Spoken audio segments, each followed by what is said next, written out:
और आज की इस वीडियो में भाइयों हम आपको बताने वाले हैं कक्षा 12 भौतिक विज्ञान। आप समझ रहे हैं ना बात को। कक्षा 12 फिजिक्स के अध्याय 8, ठीक है, अध्याय 8 से मतलब कि चैप्टर 8 से सभी महत्वपूर्ण प्रश्न आपको बताने वाले हैं। केवल इन्हीं प्रश्न को आपको याद करके जाना है और ये प्रश्न आपके पक्के बोर्ड एग्जाम 2023 में 2023 में आपके आने वाले हैं, ठीक है। तो मैं उन्हीं प्रश्नों को बताऊंगा जो 2023 में आने वाले हैं। तो आपको अच्छे से इनको रीड करना है और एकदम अच्छे से दिमाग में बैठा लेना है, ठीक है। इससे पहले अगर आपने चैनल को सब्सक्राइब नहीं किया है तो चैनल को अभी के अभी क्या करिए, सब्सक्राइब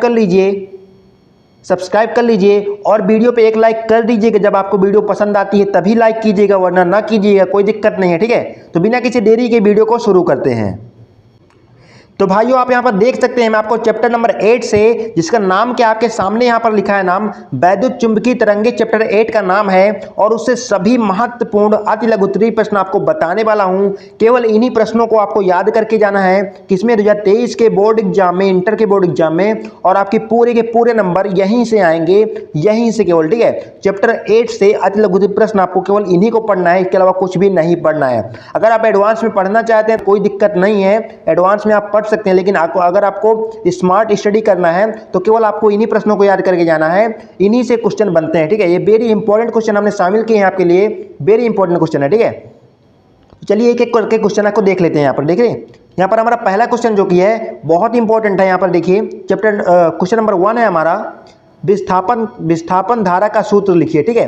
ये क्वेश्चन काफी बार बोर्ड एग्जाम में पूछा गया है और विस्थापन धारा का सूत्र आपको भी होगा याद कि क्या होता है। नहीं याद है तो कोई दिक्कत नहीं, यहाँ पर लिखा हुआ है, आप यहाँ पर भाइयों देख सकते हैं। दिमाग में एकदम बैठा लीजिए कि विस्थापन धारा का सूत्र होता क्या है। यहाँ पर देखिए दिमाग में एकदम कान खोलकर बैठा लीजिए कि आपका क्या होता है। आपको इसी को याद करके जाना है और बोर्ड एग्जाम में एकदम फोटोकॉपी कर देना है आपको, ठीक है।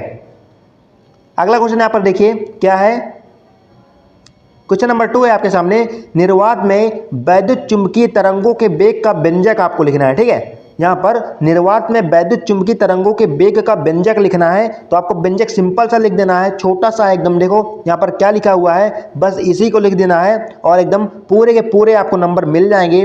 और अगर आप इस पूरे क्वेश्चन आंसर का PDF चाहते हैं तो आपको केवल कमेंट करना है, आपको PDF एकदम HD क्वालिटी का PDF आपको प्रोवाइड करा दिया जाएगा आपके, ठीक है। केवल आपको कमेंट करना है। अगला क्वेश्चन आपके सामने है, यहां पर देखिए प्रश्न नंबर 3 है हमारा। 30,000 एंगस्ट्रॉम तरंगदैर्घ्य की वैद्युत चुंबकीय तरंग की आवृत्ति ज्ञात कीजिए, यह स्पेक्ट्रम के किस भाग को प्रदर्शित करती है। 2014 में क्वेश्चन पूछा गया है बच्चों, 2014 में, ठीक है। तो आपको एकदम बिंदास से क्वेश्चन करना है, एकदम बेफिक्र होकर। देखिए यहाँ पर इसका आंसर लिखा हुआ है, आपको केवल इतना ही करना है बोर्ड एग्जाम में और आपके पूरे के पूरे नंबर यहाँ पे मिल जाएंगे, ठीक है। अगर ये क्वेश्चन आता है तो आपको कितना ही करना है केवल, ठीक है। इसके अलावा कोई भी माताफोड़ी नहीं करनी है आपको।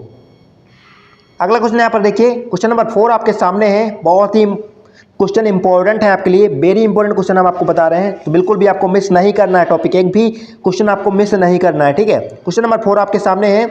एक समतल वैद्युत चुंबकीय तरंग में वैद्युत क्षेत्र के दोलनों की आवृत्ति 2 × 10⁻10 हर्ट्ज तथा आयाम 30 वोल्ट मीटर इनवर्स है। तरंग में चुंबकीय क्षेत्र का आयाम ज्ञात करना है। 2014 का क्वेश्चन है भाइयों, ठीक है। 2014 में क्वेश्चन पूछा गया है, कान खोल के सुन लीजिए एकदम। चुंबकीय क्षेत्र का आयाम बराबर क्या होता है, यहाँ पर लिखा हुआ है, आपको देखना है और बस सूत्र में इसको फार्मूले में रख देना है। इस चीज को यहाँ पर देखना है, वैल्यू रखनी है और आंसर निकल के टेस्ला में आ गया है एकदम, ठीक है। मतलब कि सिंपल सा बस, मतलब आपको फार्मूला आना चाहिए। फार्मूले की वीडियो अगर आपने नहीं देखी है तो चैनल पेज पर पड़ी हुई है, वहां पर जाकर आप फार्मूले की वीडियो देख सकते हैं। एकदम बिंदास मैंने फार्मूले बताए हुए हैं, तो वहां पर आप जाके देख लीजिए। और यहाँ पर देखिए सिंपल सा मैंने बताया हुआ है, यहाँ पर एकदम सिंपल से निकल के आ जाएगी। बस आपको वैल्यू पुट करनी है भाइयों। अगर वैल्यू भी पुट करना नहीं आता तो आप इंटर बेकार कर रहे हैं, ठीक है। इंटर ना करिए, आप घर में बैठिए अगर वैल्यू पुट करना नहीं आता आपको। अगला क्वेश्चन यहाँ पर देखिए, प्रश्न नंबर आपका 5 है। वैद्युत चुंबकीय तरंगों के संचरण की 3 विधियां लिखिए। वैद्युत चुंबकीय तरंगों के संचरण की 3 विधियां आपको लिखनी है। 2015 का क्वेश्चन है, वेरी इंपॉर्टेंट क्वेश्चन है। यहां पर उत्तर देखिए, पहला है आपका भूतरंगों द्वारा संचरण, आकाश तरंगों द्वारा संचरण और अंतरिक्ष तरंगों द्वारा संचरण। ठीक है, ये आपकी 3 विधियां हो गई, आपको इन्हीं को याद करके जाना है और बोर्ड एग्जाम में आपकी ज़्यादा से ज़्यादा ये विधियां आपकी पूछी जाती है। ठीक है, तो आपके यहाँ से 2 नंबर पक्के हो जाएंगे अगर आप एक क्वेश्चन आपको याद करके जाना ही है। ठीक है, अगला क्वेश्चन आपके सामने भाइयों है हमारा, प्रश्न नंबर 6 है हमारा, निम्नलिखित में से कौन सी वैद्युत चुंबकीय तरंगें नहीं है, कारण बताइए। आपको रीजन भी बताना है, यहाँ पर रीजन वाला क्वेश्चन है आपको। ठीक है, यहाँ पर देखिए, गामा किरणें, यक्स किरणें, रेडियो तरंगें, ध्वनि तरंगें, औरक्त, पराबैंगनी। ये आपको बताना है इनमें से कि इनमें से कौन सी तरंगें वैद्युत चुंबकीय तरंगें नहीं है, इनमें से कौन सी वैद्युत चुंबकीय तरंगें नहीं है। यहाँ पर जो लिखी हुई है इन तरंगों से बताना है कि इनमें से कौन सी नहीं है और उसका कारण भी देना है, रीजन भी देना है कि क्यों नहीं है। ठीक है, तो यहाँ पर देखिए, ध्वनि तरंगें, इनमें से वैद्युत चुंबकीय तरंगें नहीं है क्योंकि इनके संचरण के लिए माध्यम आवश्यक है। ये आपका रीजन हो गया यहाँ पे और ये आपका आंसर हो गया। ठीक है, तो आपको इसको याद करके जाना है, वेरी इंपॉर्टेंट क्वेश्चन है आपके लिए भाई। ठीक है, अगला क्वेश्चन यहाँ पर देखिए,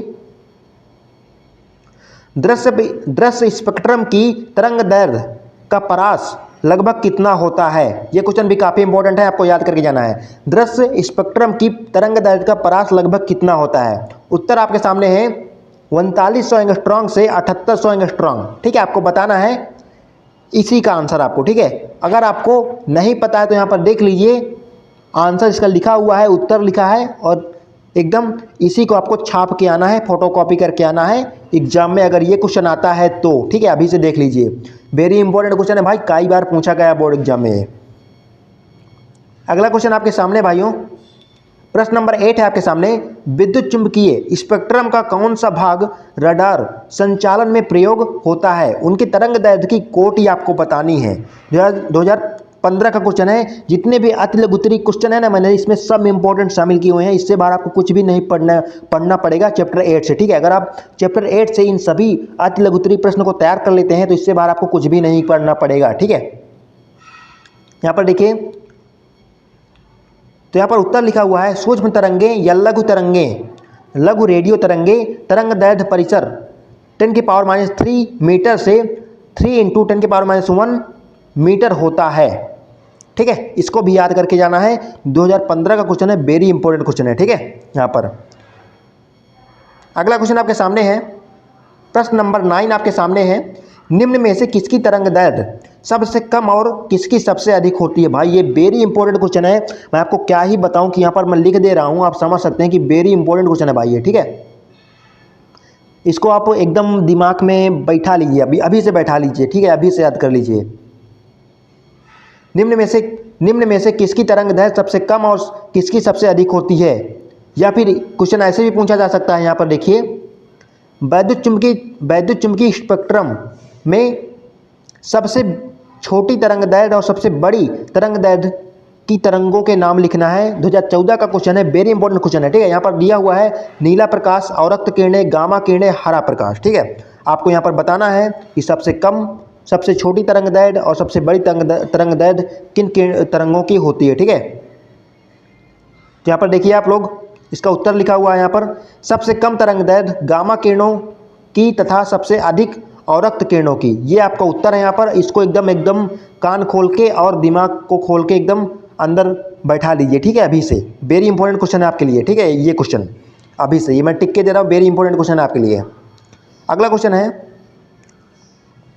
क्वेश्चन नंबर 10 है आपके सामने, वैद्युत चुंबकीय स्पेक्ट्रम में सबसे बड़ी तथा सबसे छोटी तरंग दैर्घ्य की तरंगों के नाम आपको बताना है, सबसे बड़ी तथा सबसे छोटी। तो यहाँ पर देखिए 2013 और 16 में पूछा गया क्वेश्चन, इसलिए वेरी इंपॉर्टेंट क्वेश्चन है। ठीक है, वेरी इंपॉर्टेंट, BBIMP। ठीक है, रेडियो तरंगें तथा गामा किरणें, सबसे छोटी कौन है, सबसे बड़ी कौन है, रेडियो तरंगें, और सबसे छोटी कौन है, गामा किरणें। ठीक है, आपको याद करके जाना है एकदम।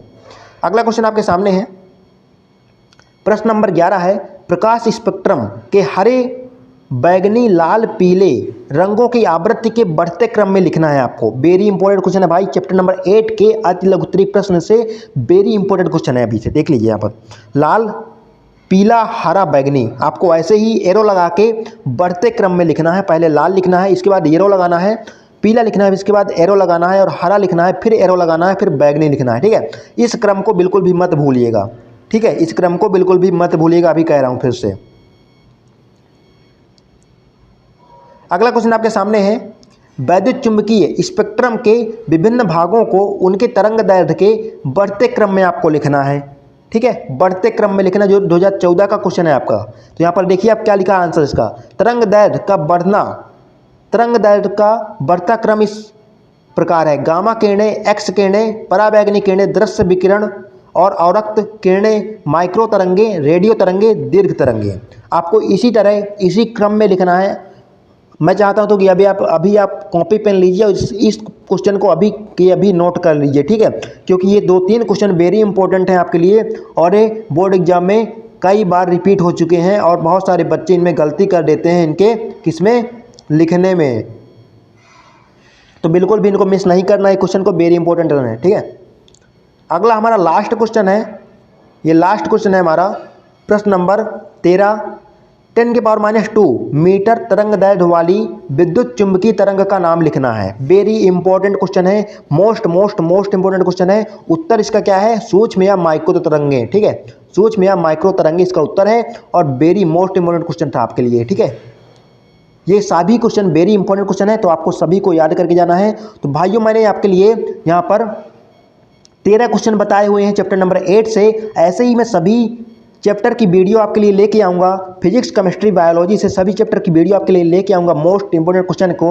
तो आपको, अगर आपने चैनल को सब्सक्राइब नहीं किया है भाइयों, तो चैनल को सब्सक्राइब कर लो ताकि मेरी अगली वीडियो आपको सबसे पहले मिल सके, और बेल को प्रेस कर लेना ऑल पे, ताकि नोटिफिकेशन आपको सबसे पहले मिल सके। वीडियो कैसी लगी, वीडियो अच्छी लगे तो लाइक करना और कैसी लगी कमेंट करके बताना। तो मिलते हैं अगली वीडियो में, तब तक के लिए गुड बाय।